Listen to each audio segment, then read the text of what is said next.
We're going to be in Hebrews chapter 5, verses 1 through 10. Throughout the book of Hebrews, we've seen how the author is showing that Jesus is superior to different figures, different institutions, and things as such, right? And we saw that he was greater than the angels. He was greater than Moses. We saw how Jesus is the one who brings final rest to his people.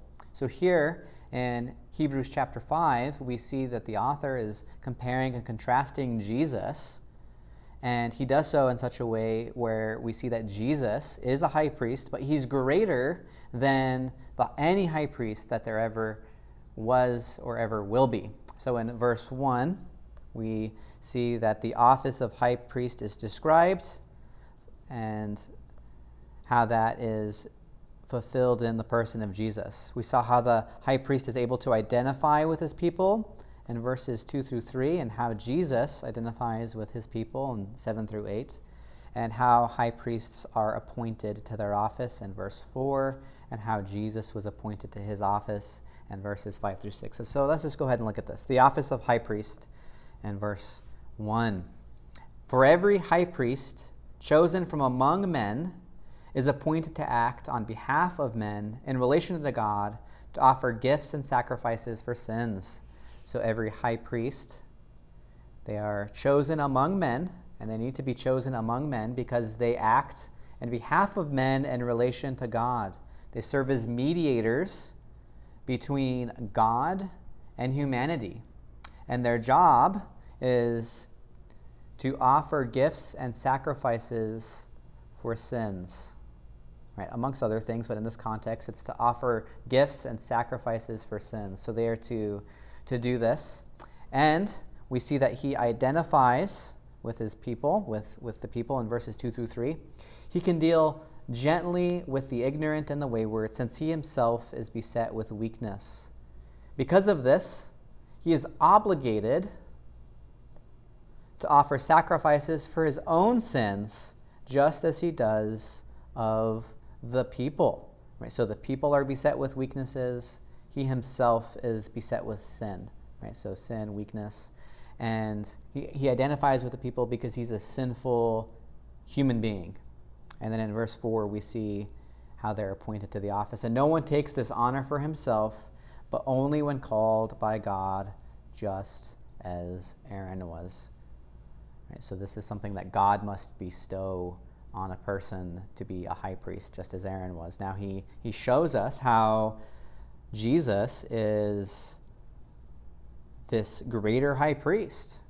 And we see that Jesus was appointed to office, right? So also Christ did not exalt himself to be made high priest, but was appointed by him who said. So high priests in the Old Testament were called by God.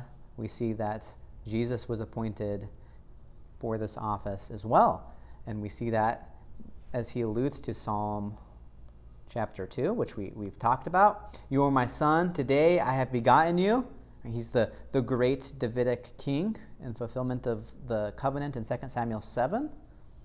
And he says in another place, you are a priest, Psalm 110, after the order of Melchizedek. Jesus is the Davidic king and the priest after the order of Melchizedek. So his office of high priest is rooted and connected with what the Old Testament has been prophesying all along.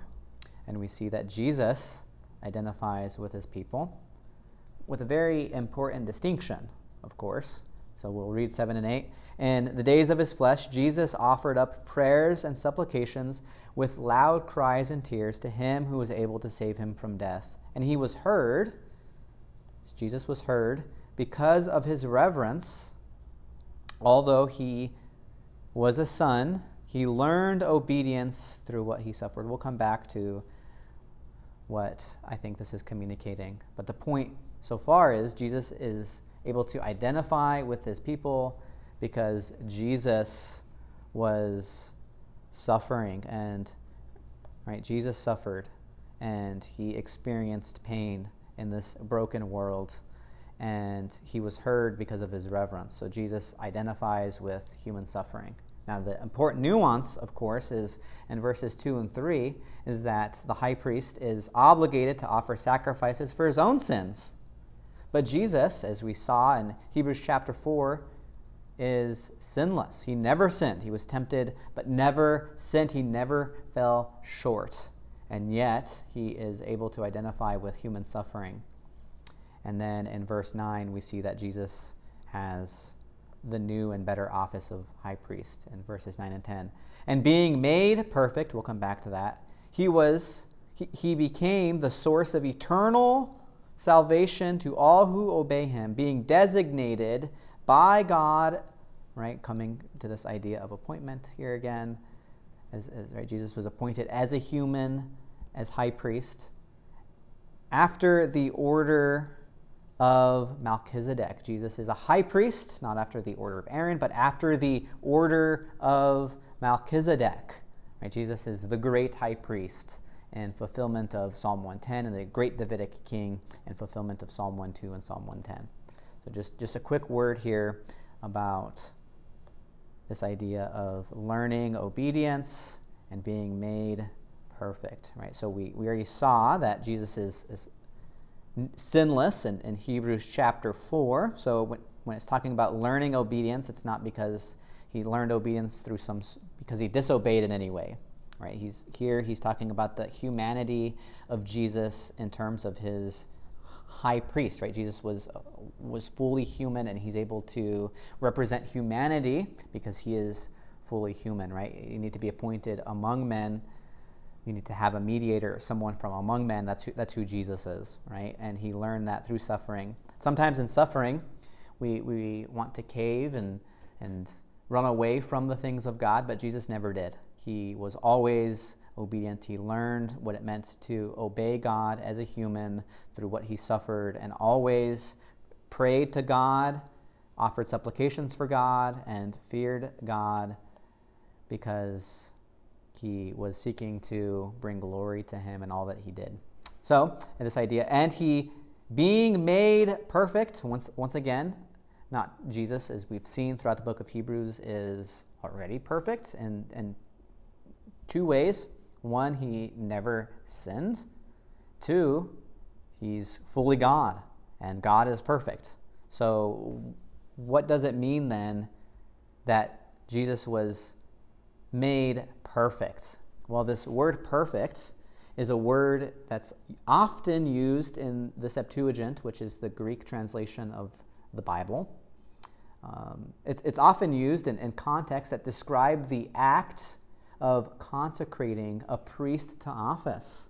Right? Exodus 29, 9, Numbers chapter 3, verse 3. There's several different references. So perfect in this context is used of the consecration of priests to indicate that they are qualified for service.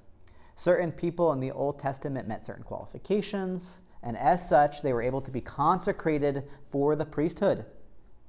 So, perfect is meant to be understood in this way. Perfect in this context is used of the consecration of priests to indicate that they are qualified for service.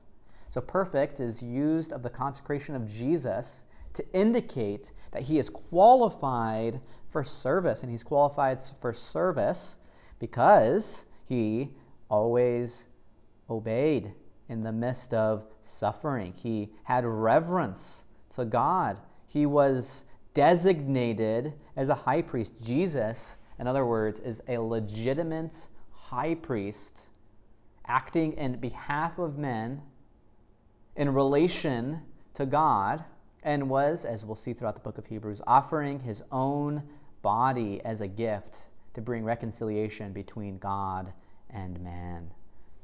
So I pray that this text encourages you to, once again, marvel at the superiority of Jesus and marvel that he is our great high priest who always obeyed, and be taken aback by